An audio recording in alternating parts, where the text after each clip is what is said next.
Hi guys, in this video we're going to be talking all about the Nutcracker virtual field trip. So this video is specifically for people who have purchased the Nutcracker virtual field trip and want more information about how to teach it the best, or if you're thinking about purchasing it and you want more information before you decide if you're going to purchase, then it's for you. If you are not planning on buying it, you can still watch it, you might still get some information, but I would suggest my other video about Nutcracker activities where I have like tons of different ideas, some of which are included and some of which are not. So without further ado, let's get started.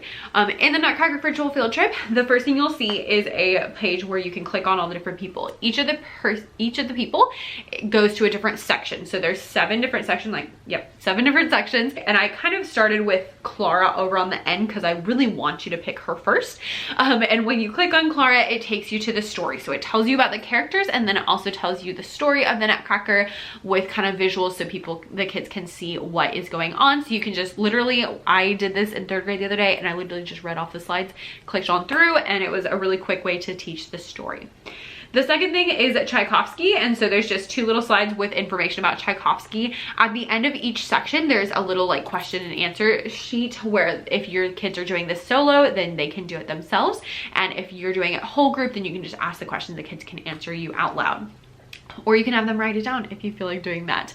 If you are wanting them to do it themselves, I'll link a video about frequently asked questions for Google Slides. Actually, I'll put it in the slides in the Nutcracker virtual field trip, so you can check that out in case you have questions yourselves. All right, after that, then we have Tea, which is the Chinese dance. Each of the songs in here, it tells where the song is in the story. And for this one, we're starting by listening. So we're listening, seeing what the kids hear, and it's a flute. And so just talking a little bit about the flute, showing some pictures and like a little bit about the woodwind family so that kids can just identify that.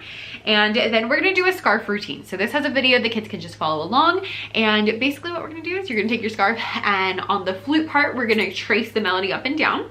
And then we'll use some like little squiggles. So it's tracing up and down, and then 1, 2, 1, 2, 1, 2, 1, 2, trace it up and down, same thing, and then trace up and down, and then up, up, up, up, up, up, up, up.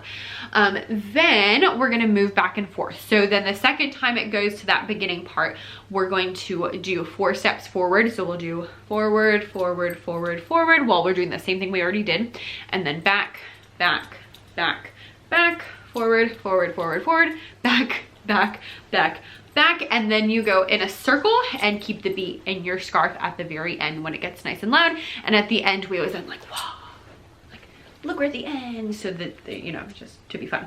The next one up here, I'm just going in order, is Dance of the Sugarplum Fairy. So same thing, talks about where this story comes from. It talks about the instrument, the celesta, and has the kids listen as well. And then we're gonna do a rhythm play along. So first things first, I wanted to show the kids the different patterns they're gonna see. I always like to practice them first before we get started. And so it just has each of the different patterns, just one of each pattern, and then the whole play along that they can do along with it. I love to have them do it first, just like clapping or playing on their legs, and then the second time I'll add in rhythm sticks or something like that, and have them do it 2 or 3 times so that they can actually like get better at it, and you'll see a huge improvement. Next up is March, and with March we have lots of different things going on. So first of all, there's a body percussion activity, and the form for all of these is A, B, A, C, A, B, A. It's a rondo. And so for the body percussion, we are playing, it's again, all play alongs, but just so you know, it's gonna be, A section goes bum, ba-da-da-dum, bum, bum, bum, bum, bum, ba-da-da-dum, bum, bum, bum, bum. Wave your hands back and forth, and then that repeats.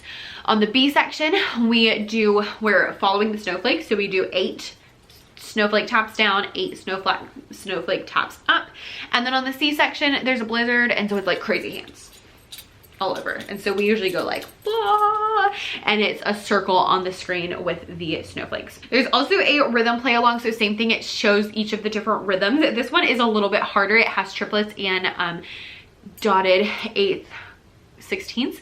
And I'll tell you a secret, you might think this is horrible, but I have often used this without teaching either of those rhythms, and I'll just tell them, well, I'll show it to them, and I'm like, it's just ta ti ta ti ta ti ta, you know, and we'll talk a little bit about the triplet, but usually I don't teach those rhythms, but we'll still do this, and they can pick it up really easily because it's not hard. After that, then they can do the rhythm play along and same thing. Then there is actually a cup routine. So on the cup routine, you're gonna take your cup. I use metal cans that are just like tin cans that your food comes in, and we tap the rhythm on the top. So bum ba da da dum bum bum bum bum. Bum ba da da dum bum bum bum bum. Wave your hands back and forth. On the B section, we're gonna pass to our neighbor on the beat. If you're not passing, you can just have them keep the beat with the cup in front of them, and that will work just as fine. And then on the C section, we are tossing and catching side to side. So you have the cup and you throw it into this hand, throw it in this hand, this hand, this hand, down, and then up and then down, and it's a really cool effect if your kids can get it right. Do have a talk about, like, we're not throwing it, we're just tossing it to our other hand. It should stay in your personal space, all of those good things. After that is Trepak, which is probably my favorite, aka the Russian dance. And so the form for this is ABCA, and the first thing we're doing is a winter adventure. So I tell the kids on the first part, we are ice skaters and we are jumping on the loud noises, and then we follow the snowflakes coming down from the sky. On the B section, we go looking for the mythical ice castle, and so we put our hand right here and we walk to the steady beat. And then on the C section, there was a snow queen in the ice castle and she's freezing you, so you have to freeze in different positions every time it has that loud part. So it's like bum bum bum bum bum bum bum bum bum bum bum bum bum bum bum. And there's pictures on the screen in this play along, so if you want to have them try to match the pictures, that's fine. I just have them do whatever they want. I tell them, like, the ice queen's freezing you multiple times, and then it goes back to A, and then we always end frozen, and I see who can make the best ice statue so that they can, you know, stay still for a second. After that, we add some instruments, and this is me, I think this might be my favorite of the whole thing. So 3 different instruments, jingle bells, rhythm sticks, and drums. If you don't have those, you can totally substitute them out for something different, that's fine. And then each one plays on a different section. So on the A section, the bells are playing, and they play, it's on that loud part, so it's like bum bum bum bum bum bum bum bum bum bum bum, and then 8th notes, and we do it loud and soft. So we do forte, forte, piano, piano, piano, piano, piano, piano, piano, piano. And then on the B section, the rhythm sticks keep the steady beat. And then on the C section, the drums are playing on that loud part. So the bum bum, bum bum, bum bum, bum bum, bum bum, bum bum, bum bum, bum bum. And then we go back to the jingle bells. And then at the very end, it just everybody plays. It's mass chaos. It's a great time. They love it. I typically do this with the kids in different sections. I love using like a hula hoop, and I put the instruments in the hula hoop and they sit around the hula hoop. And I'll usually walk over and help them so that I can kind of direct them and show them like when to play. You could also do this with each kid having one of each activities, like one of each of the instruments, and they can play all of them, or you can do it both ways. You can do it one way one day and another way another day, or you can have them do it in groups. Like whatever you want to do is fine, but it's a really great time. And again, they can do it multiple times, especially if you have them in hula hoops, because they can then do it at least 3 times, and you could even have them do it 6 times, you know, do it like twice every time, and then it can take up like your whole class period if that's what you're after. Then after that, there are 3 listening selections. Each of them tells where they are and then just has the kids answer some questions so that they can do some listening, and that's really great. You can of course add it in other videos on YouTube to help them see each of the dances, which is fun too. And then at the end, you're gonna have the kids pick which part was their favorite, and then just answer a couple of questions as a wrap-up, which again, you can do either in class whole group, or you can have them do on their own, or you can have them write it if you want them to do some writing activities, or, you know, send it to them digitally, however you want to do that. If you have any questions about this, feel free to send me a message over on Instagram. It's at Becca's Music Room, or send me an email, beccasmusicroom@gmail.com.